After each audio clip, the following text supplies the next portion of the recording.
today with Applied Behaviour Solutions. My name is Robin. I am a co-founder and director of AB Solutions. For those of us who are joining us for the first time, welcome. And just for a brief introduction, we work with children who have a variety of specialized and unique support needs. We provide one-to-one ABA services based on a program designed specifically for your child. We specialize in childhood development and behavior analytic services, including reducing challenging behavior, reaching developmental milestones, acquiring foundational academic skills, and facilitation and school readiness support. So we believe in supporting the community, parents, and professionals who work with children. So every Tuesday we release a short, informative episode loaded with quick tips that are designed to give you information fast and that you can start using today. So today we are looking at a very important topic, which is emotional regulation. It's a term used to describe a person's ability to effectively manage and respond to an emotional experience. So a person with emotional regulation skills, good emotional regulation skills, should be able to tolerate stressing emotions. So emotions such as fear, anger, frustration, sadness, and even guilt without becoming overwhelmed or flooded by the feeling or trying to avoid it or get distracted from it. Children who aren't able to regulate their emotions tend to suffer from a range of emotional outbursts such as temper tantrums, meltdowns, and even aggression. They may also become quite excessively rigid or even avoidant about expressing their emotions or expressing any kind of vulnerability.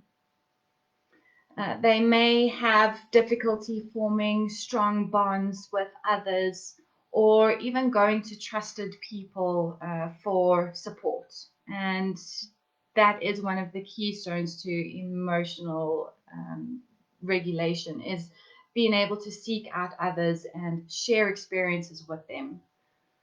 So I think one of the most important things to understand is that a child's capacity for emotional regulation is largely dependent on their parents and how they handle moments when their children are emotionally distressed. So that's why today I'm taking a closer look at how you can change the way that you react and respond while your child is expressing these emotions and feelings.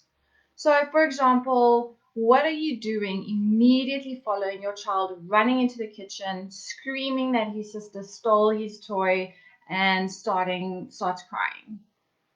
Right, so let's start with some responses that you should become more aware of while your child is experiencing a distressing emotion and that you should learn to avoid. Okay, so firstly, what's your own responses to emotional situations? Parents who themselves have a low tolerance for emotional responses may become frustrated or even angry when their children become emotional. This type of reaction may include things like shouting or saying something like, "Stop crying," or "If you carry on crying, you'll have something to cry about," or "Go to your room until you learn to get along." When this happens often enough, your child may likely start feeling anxious about the possibility of being punished for how they feel, or even shamed for their display of emotions. And this may in turn lead to internalization of their emotions because they don't want to express it anymore. Also, one of the things that we do in response, so in contrast to an agitated response, some parents become extremely nervous or overwhelmed when their child is expressing a distressing feeling or vulnerability. You may find yourself becoming panicky or not sure how you can handle the situation. You may say things like, "I'm tired of hearing this," or I can't deal with this right now. This adds an additional worry for your child who is concerned about how their feelings are impacting you negatively, which may cause them again to internalize in order to save you from additional stress. It may even trigger emotions such as guilt for making you feel bad. So the advice there is take a moment the next few times your child becomes upset and see how you're responding to it. It may be an automatic response that you aren't even aware of at the time. Okay, so the second thing is try to avoid dismissing your child's feelings through rationalization.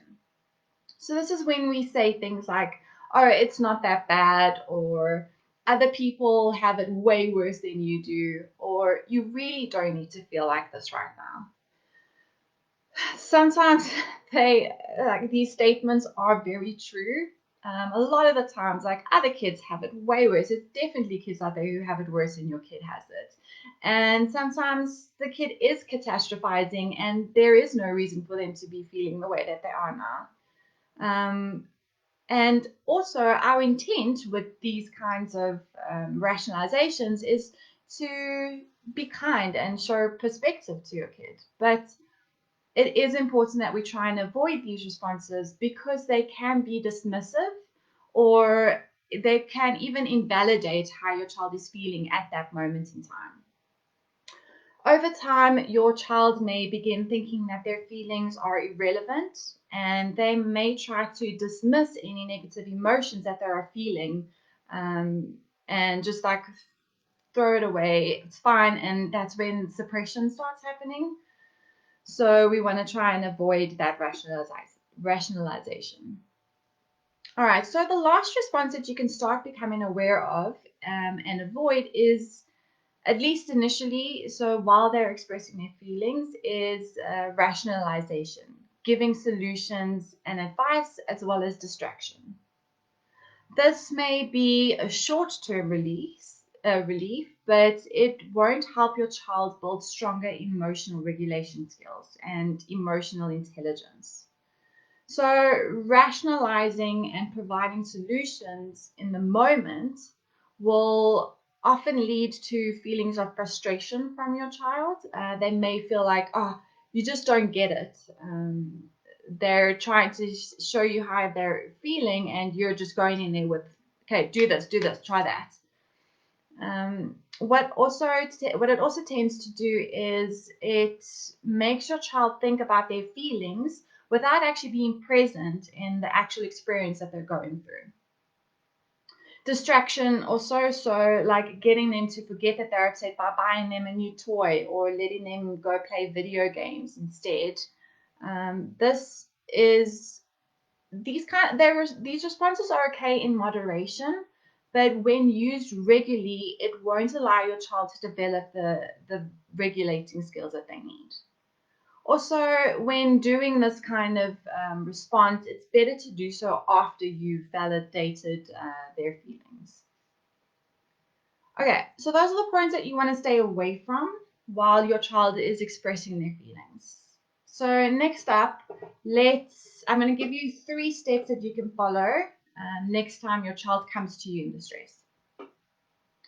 Okay, so firstly, your non-verbal communication, so your body language, is super important and should express to your child that you are interested, you're empathetic to them, you're concerned. So things like giving them direct eye contact, having an open posture instead of like standing with a closed posture. You want to open up to them. Making sure that your facial expressions are soft. So not showing any anger, not tensing your body at all, or like tapping your fingers or your feet. All of those, or even just like flat emotions, so like a disinterested facial expressions, those should all be avoided. Just have a soft, neutral facial expression, which will be more inviting to them. So, and this is a hard one. What you want to do is try your best to hold back on your instincts to step in and just try and fix the problem. trying to distract them, trying to make them feel better. It's really difficult to do this because we really want our kids to feel better, to see that it's not so bad, and that's the instinct that we need to kind of avoid. And what we want to start doing is showing them a real interest in how they're feeling. You want to let them know that no matter what, they're not alone. When we talk about facial expressions, it's okay if you visibly show that you're sad for them, you become a bit teary. In fact, this may help them see that their emotions can be experienced through others and that their emotions really matter. This could as well help them feel like it's a bit easier to bear the emotions that they're feeling. Right. Now that you're in control of your nonverbal communication, the next thing you want to do is express verbal validation. This is the most important thing that you're going to do as a response to your child's distressful emotions. This can come naturally through asking questions like, when did this happen? Or how long have you been feeling like this? What else do you feel about it? Questions and interest is a form of validation because you're showing your child that you're interested enough to explore it in depth with them. Asking questions can also highlight the context of the problem to your child, which may help ground them. So asking them things like, does this happen all the time? Did your sister have any of her own toys to play with when she took yours? What was happening before she took your toy? While questions are a great way to show validation, it's also sometimes just enough to give them a big hug or an understanding look. And I think this one is quite often forgotten as a parent. They're easy to do, and it's okay to validate just by giving them a loving embrace. All right, so now that your child is feeling validated, they know that their feelings matter and you're there to listen and support them. They're going to be in a much better place to problem solve or be open for advice. So, here is where you can sit with them and explore ways to deal with how they are feeling. They are going to be way more open to this now because they know that you're genuinely interested and concerned about how they're feeling, and your advice is aimed at helping instead of just dismissing them. So I think the most important takeaway from today is that your first response should always be to validate how your child is feeling. And once you have done that, you can move on to other responses. Right. Before I go, I just want to emphasize quickly that there is no such thing as a perfect parent. And you may not always be able to follow the steps that we went through today in the moment, and that's fine. What's important is that you catch yourself where you can. You repair your relationships if you feel like that, like you may have done something wrong, and that you are modeling to your child that everybody makes mistakes. And sometimes we can hurt the people that we really care about, and showing them what to do when that happens. Don't be hard on yourself. You have the power to help your child develop healthy emotional regulation skills.